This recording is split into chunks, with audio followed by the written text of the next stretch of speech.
저희가 민수기를 볼 때는 그 내용 자체가 좀 드라마틱하고 또 어떤 삶의 현장에서 일어나는 일들이었기 때문에 사실은 그냥 오늘날 우리가 현실에서 접하는 그런 분위기로 느꼈을지 모릅니다. 하지만 로마서는 마치 대학 논문을 읽는 것처럼 논리적이고 그리고 어떤 그 의미를 전달하는 것이기 때문에 굉장히 딱딱할 수 있습니다. 그리고 마치 공부하는 그런 분위기일 수 있는데요. 사실 저는 성경 66권 중에서 가장 좋아하는 책 중에 하나라면 로마서를 꼽을 수 있습니다. 저에게 왜 로마서가 중요하냐면 제가 집안이 3대째 크리스찬 집안이거든요. 저희 할아버지, 또 아버지, 그리고 저희 다음 세대까지는 4대인데 크리스찬 가정에서 태어났기 때문에 저는 기독교 문화에 너무너무 익숙합니다. 그래서 예수를 믿지 않는 사람들이 뭐 제사를 드린다거나 뭐 그런 것들은 저는 뭐 한 번도 경험해 보지 않았기 때문에 그런 문화가 저에게는 익숙하지 않아요. 그래서 아침에 일어나면 저희는 가정 예배를 드리고 하던 그런 문화 속에서 자랐습니다. 이제 그러다가 이제 군대를 갔는데요. 사실은 기독교 문화에 익숙하지만 정말로 주님이 나의 구세주며 복음이 무엇인가 하는 것은 별개의 문제였습니다. 교회 생활을 굉장히 열심히 했고 그 문화에 익숙했죠. 근데 이제 군대를 가서 제가 이제 그 어려운 중에 틈틈이 생각나는 대로 시간 되는 대로 로마서를 읽었습니다. 그 당시에 로마서를 한번 읽어야 되겠다 해서 누가 가르쳐 주는 것도 아니고 로마서를 읽기 시작했는데 저는 그때 로마서를 한 석 달, 넉 달을 계속 읽었어요. 시간 나는 대로 읽었는데 그때는 로마서를 읽어야 되겠다고 읽은 것이 아니라 이 로마서에 푹 빠져 있었습니다. 빠져 있다는 이야기는 뭐 이 책의 내용에 대해서 익숙했다는 그것보다는 복음이 이런 것이구나. 그래서 복음, 죄의 문제는 이런 거, 나에게 구원이라는 것, 믿음이라는 것 어떤가 하는 그 아주 그냥 그 속에 흠뻑 빠져 있으면서 군 생활이지만 마치 하늘을 떠다니는 그런 느낌을 받을 정도로 제 인생에 있어서 그때 읽었던 로마서는 저를 완전히 변화시키고 그리고 복음이 무엇인가를 진짜 알게 된 계기가 됐기 때문에 저는 로마서를 잊을 수가 없고 이 로마서가 나올 때 되면 아주 그런 아주 감성이 그런 내가 그리워했던 그 모습을 보는 것 같은 그런 느낌입니다. 그래서 제가 제 평생에 로마서는 꼭 책을 쓸 거다 그런 생각을 했는데 제가 지금까지 책을 13권을 썼거든요. 근데 로마서는 아직도 못 쓰고 있어요. 언젠가는 쓰겠죠. 그런데 로마서는 아끼는 그런 마음이 있습니다. 그래서 이 로마서는 딱딱하지만 사실 이번 기회에 로마서가 우리에게 제시하는 복음이 무엇인가 하는 것들을 좀 명료하게 익히는 그런 시간들이 되었으면 좋겠습니다. 로마서가 이제 1장부터 시작되는데요. 1장부터 1절부터 17절까지는 복음이 무엇인가 하는 전체적인 어떤 서론 부분입니다. 그 로마서 전체를 요약한 것이라고 해도 과언이 아니에요. 그래서 그 서론 부분이 굉장히 중요하고 1장 18절부터 3장 23절까지는 한마디로 이야기하면 죄의 문제를 다룬 겁니다. 죄의 문제. 그래서 로마서 3장 뒤로 가면 23절을 보게 되면 뭐라고 말씀하고 있냐면 로마 3장 23절 모든 사람이 죄를 범하였음에 하나님의 영광에 이르지 못하더니 그러죠. 자, 죄를 지었는데 누가 죄를 지었어요? 모든 사람이. 그래서 로마서 1장 18절부터 3장 23절까지는 다른 이야기가 아니라 모든 사람이 죄인이다 하는 것을 이야기하는 것이에요. 그것을 좀 더 디테일하게 이야기하는 거예요. 그래서 예수 그리스도를 통해서 제사함 받기 전에 인간의 모습이 뭐냐? 죄인이다. 그래야 구원이 필요한 거잖아요. 그러니까 구원의 필요성을 이야기하기 위해서 죄의 문제를 깊이 다루지 않을 수가 없어요. 로마서가 총 몇 장까지 되어 있죠? 16장. 16장 중에 죄의 문제를 1장 18절에서 3장 23절까지 다룬다는 이야기는 굉장히 길게 다루고 있는 겁니다. 죄의 문제는. 죄의 문제를 다뤄야지만 구원의 필요성을 느끼잖아요. 내가 죄인이 아닌데 뭐 죄 용서함 받을 필요가 뭐 있어요? 죄의 싹은 뭐예요? 사망이라 그랬잖아요. 죄를 지면 죄인은 죽는 겁니다. 죽는데 그런 죽은 인생을 새롭게 살리는 그 내용을 이야기하기 위해서는 우리가 죽을 존재라는 것을 얘기해야 삶의 의미가 드러나는 것이죠. 그래서 1장 18절부터 3장 23절까지는 죄의 문제를 깊이 다루고 있는데요. 사도 바울이 이 편지를 누구에게 보낸 거죠? 로마에 있는 그리스도인들에게. 로마에 있는 그리스도인들, 그러니까 로마에 있는 그리스도인이라면 로마인도 있을 수 있고, 또 이 이스라엘 백성들은 그 세계 각국에 퍼져 있었잖아요. 이스라엘 자체가 어려우니까 디아스폴라 해가지고 여기저기 흩어져 있었습니다. 그러니까 헬라에도 가 있고 또 다른 나라에도 가 있고, 그런데 로마에도 유대인들이 가 있었단 말이죠. 그러니까 유대인들이 가면 뭐 합니까? 유대인들이 다른 곳으로 가면 뭐 하죠?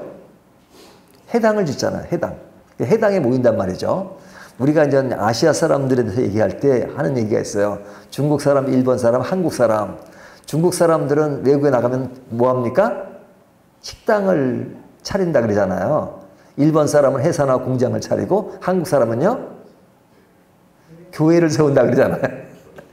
그런 이야기가 있듯이 이 유대인들은 자기들이 다른 곳에 가면 해당을 짓습니다. 그래서 해당에서 모여요. 말씀도 나누고 그럽니다. 그래서 사도 바울이 소아시아 지역을 전도할 때 어디를 중심으로 전도를 했어요? 유대인들이 모이는 해당. 그러니까 그 해당 안에는 유대인도 모이고 또 로마인도 모이고 또 뭐 헬라면 그리스면 그리스 사람도 모이고 그러잖아요. 그런 사람들이 섞여 있는 가운데 복음을 전한 겁니다. 그러니까 이 로마서는 로마에 있는 교회라는데, 이 교회가 물론 형성되긴 했지만 그 당시 교회라고 하는 것은 오늘날처럼 이렇게 우리가 모이는 것처럼 교회가 된 게 아니라 아주 가족 단위로 모이는 가정교회였단 말이죠. 그러니까 그 사람들에게 이제 복음을 전하는데, 그 복음을 전하는 사람들의 대상은 로마라 할지라도 유대인이 우선이에요. 유대인들이 중심이 돼요. 그렇기 때문에 사도 바울은 유대인을 염두에 두고 글을 기록한단 말이죠. 그래서 로마에 있는 그리스도인들에게, 로마에 있는 유대인 그리스도인들이에요. 유대인 그리스도인들, 그들에게 복음을 전할 때 그들을 염두에 두고 쓰다 보니까 죄의 문제를 다룰 때도 구분을 합니다. 어떻게 구분하냐면, 유대인들이 있으면 누가 있죠? 이방인 있죠. 그러니까 이방인과 유대인은 항상 구분이 되잖아요. 그러니까 유대인, 이방인. 그리고 그런 가운데 예수를 믿게 된 사람들 있단 말이에요. 유대인이 예수를 믿게 되고 또 유대인이 아니더라도 예수를 믿게 된 그런 케이스잖아요. 그러니까 그렇게 분류를 하게 되면 어떻게 분류가 돼요? 이방인, 유대인, 그리스도인. 그러니까 그 그리스도인을 겹치는 거죠. 이방인이었던 사람들, 또 유대인을 하더라도 그리스도인 되는 사람들. 그러니까 이것이 합쳐진 경우도 있고 또 예수를 안 믿는 사람도 있으니까요. 이런 구분이 되어 있고 있죠. 또 다르게 구분하면 하나님을 믿는 사람과 믿지 않는 사람, 이렇게 구분할 수 있죠. 그래서 이 죄의 문제를 다룰 때 분류해서 얘기하는 겁니다. 지금 죄에 대해서 모든 사람이 죄를 범하였다라는 말을 하기 위해서는 분류해서 설명을 해야 되는데, 첫 번째는 어떻게 분류하냐면 1장 19절에서 1장 마지막까지는 이방인들에 대한 이야기예요. 그러니까 하나님을 믿지 않는 사람들이 죄인이다 하는 것을 이야기해야 되잖아요. 그 죄인이 뭐냐 하는 것을 이제 앞에 1장 19절부터 다룬데요. 1장 19절에 보면 하나님이 말씀이 뭐라고 하냐면, 하나님의 진노가 불의로 진리를 막는 사람들의 모든 경건치 않음과 불이 되어 하늘로부터 나타났다 하는 겁니다. 하나님의 진노가 일어났어요. 진노는 죄인에게 일어나는 겁니다. 죄인. 근데 특히 이 죄인은 누구예요? 하나님을 믿지 않는 이방인들에게 하나님의 진노가 일어났다. 그 진노가 뭐냐? 불의와 경건치 않음이다 이거죠. 불의와 경건치 않음. 이 경건치 않다는 말은요, 영어로 얘기하면 ungodliness, ungod, G-O-D, 하나님이란 말이 들어가죠. 하나님을 하나님으로 인정하지 않는 것을 경건치 않다 그래요. 경건하다 그러면 하나님을 하나님으로 인정하는 것 경건이에요. 근데 하나님을 하나님으로 인정하지 않는 것에 대해서 하나님의 진노가 일어났다 이거예요. 불이라는 말도 같은 의미입니다. 그러니까 이방인들에게 하나님의 진노가 일어난 것은 그들이 하나님을 믿지 않는 거죠. 하나님을 믿지 않는 곳에 하나님의 진노가 일어났다. 하나님을 믿지 않는 사람의 삶의 형태가 어떠냐? 하나님의 이름을 알지만, 이름을 부르지만 하나님을 영화롭게도 하지 않고 감사치도 않는다. 그러므로 나타나는 현상이 우상숭배를 한다. 우상숭배를 할 뿐 아니라 성적 타락이 일어난다. 그리고 각종 죄의 요소, 살인, 시기, 질투, 수근수근하는 자 하는 그런 모든 것들이 나타나는 것이 이방인의 죄라는 것을 어제 본문인 1장 19절에서 마지막까지 이야기하는 것이에요. 그리고 이제 오늘 본문에 들어와서 2장 1절에서 16절까지는 그들을 바라보는 유대인이 될 수도 있고 또는 이 도덕론자, 그러니까 좀 깨끗하게 살아야 되겠다는 사람, 이 사람들이 그들을 보고 하는 이야기예요. 그들을 하는 이야기예요. 그들은 뭐냐? 우리가 오늘날 사람도 예수를 믿지 않아도 정직하고 깨끗하게 살려고 하는 사람, 이런 사람을 뭐라 그래요? 도덕론자 이렇게 말하잖아요. 그 사람들이 잘하는 것이 있어요. 잘하는 게 뭐죠? 나는 깨끗하게 살려다 보니까 깨끗하지 못한 사람들의 모습이 잘 보이죠. 깨끗하지. 세상을 바라보니까 이 세상은 깨끗하게 살아야 되는데 사람들이 깨끗하게 살질 않아요.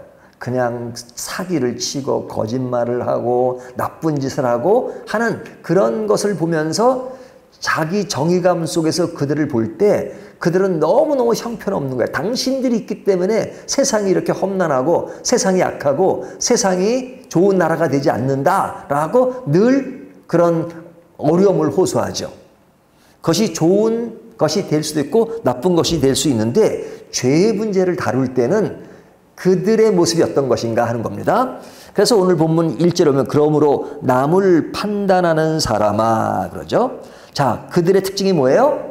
남을 판단하죠. 왜? 나는 깨끗하다고 생각하기 때문에 깨끗하지 못한 사람들에 대한 판단이 늘 있어요. 그래서 신약시대 때 그런 모습을 지닌 사람 중에 한 사람이 누구냐면 바리새인들이에요.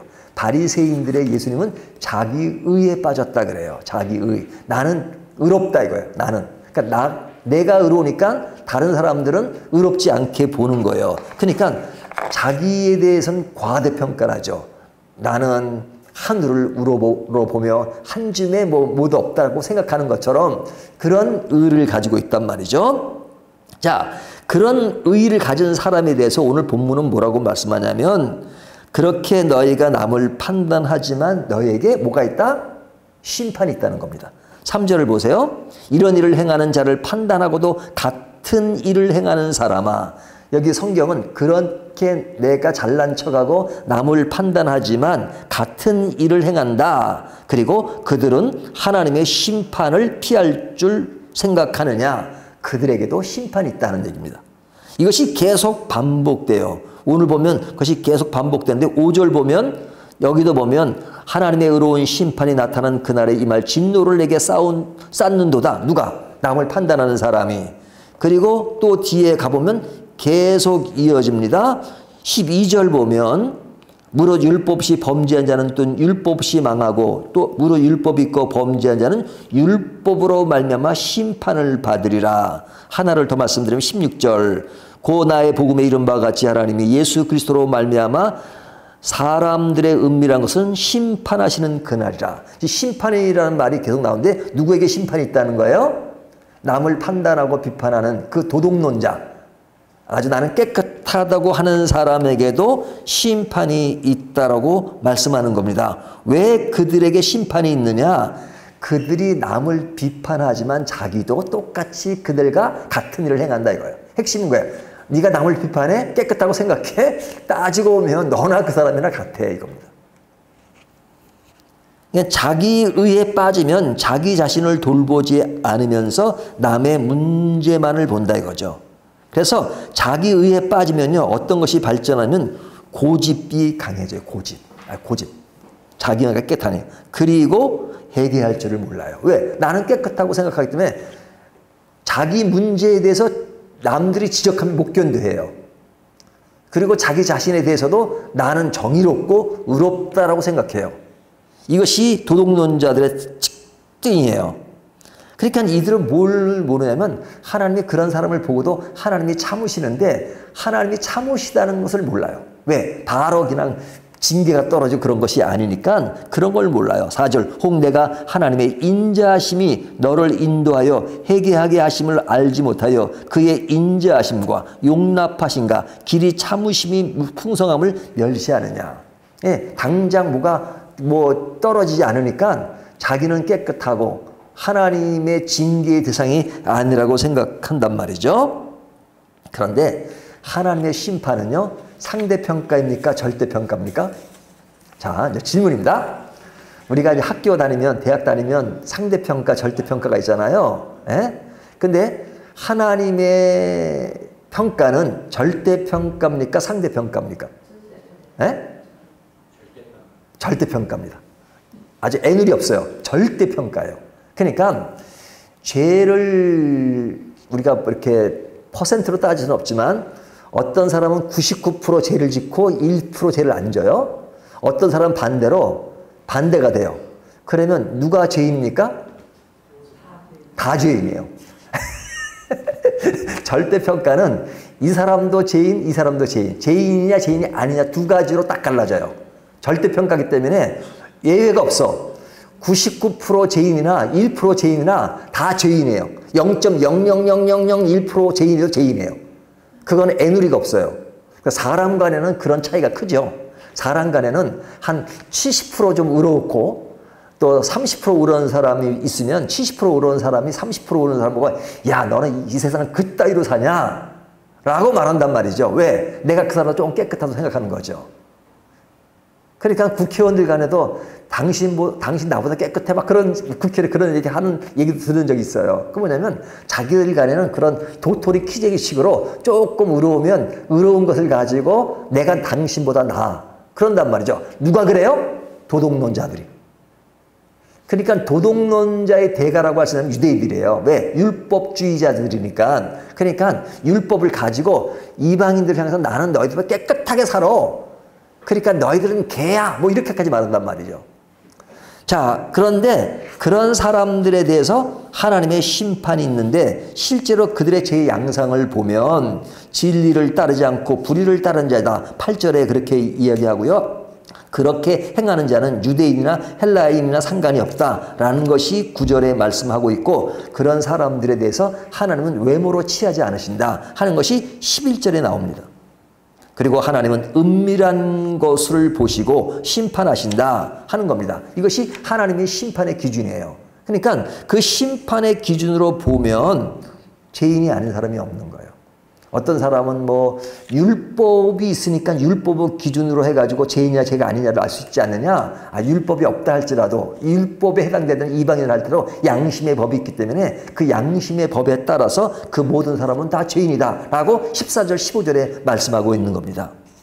그러니까 오늘 본문은 이 도덕론자들에게 집중해서 하는 말씀이에요. 그래서 그들의 모습을 보면 교만하죠. 겸손하지 못하죠. 자기 도취에 빠져 있죠. 남들을 정죄하죠. 자기 잘한 것만 의식하죠. 그러니까 자기들은 대단하다고 생각하지만 오늘 본문의 결론은 뭐냐? 그들은 하나님 앞에 심판 아래 놓여 있다는 겁니다. 그들이라 하더라도. 이런 것을 아는 자라면 자기 의에 빠지면 안 된다 하는 것을 강조하는 겁니다. 내가 비록 남들보다 조금 더 깨끗하게 산다 할지라도 죄인인 것은 똑같다. 그렇기 때문에 그 죄인이라는 것은 똑같은 순위 때문에 내가 남을 함부로 정죄하지 말라. 정죄하려면 먼저 내 자신을 먼저 살피라 하는 겁니다. 자, 이것이 너무 명료하게 나오기 때문에 이렇게 따지면 이 세상 다 죄이니까 다 뭐 엉터리로 살고 다 똑같은 게 살아도 된다는 얘기냐, 죄를 용납하자는 얘기냐, 그게 아니죠. 자, 전제가 뭐였어요?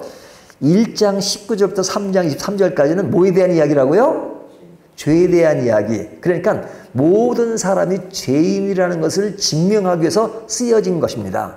그러니까 복음이라고 하는 이 단계를 넘어서야 돼요. 그런 죄인이기 때문에 우리가 어떻게 구원받을 수 있느냐, 그 얘기를 하는 것이 로마서 이야기잖아요. 그러니까 죄에 대한 이야기를 할 때는 뭐 죄에 대한 뭐 실질적인 상황에서 우리가 느끼는 그런 정도를 얘기하는 것이라, 하여튼 그냥 단도직입적으로 직설적으로 모든 사람이 죄인이다 하는 것을 얘기할 때 어느 누구도 예외가 없다 하는 것을 이야기하는 겁니다. 그러니까 앞에 이방인은 하나님을 믿지 않는 게 죄인이라는 것, 또 도둑논자들에게는 의로운 척하지만 그도 사실 따져보면 예외가 없기 때문에 죄인이라는 것, 이런 이야기를 하는 겁니다. 자, 그렇다면 오늘 이 말씀을 가지고 나의 죄성, 우리는 이미 이제 이후에 의롭다함을 받은 사람들이지만 오늘 본문에서는 죄의 문제가 얼마나 심각한 것인가 하는 것을 더 생각하면서 죄를 깊이 인식할 때 구원의 감격과 기쁨이 더 크다는 것을 다시 한번 생각해 보시면서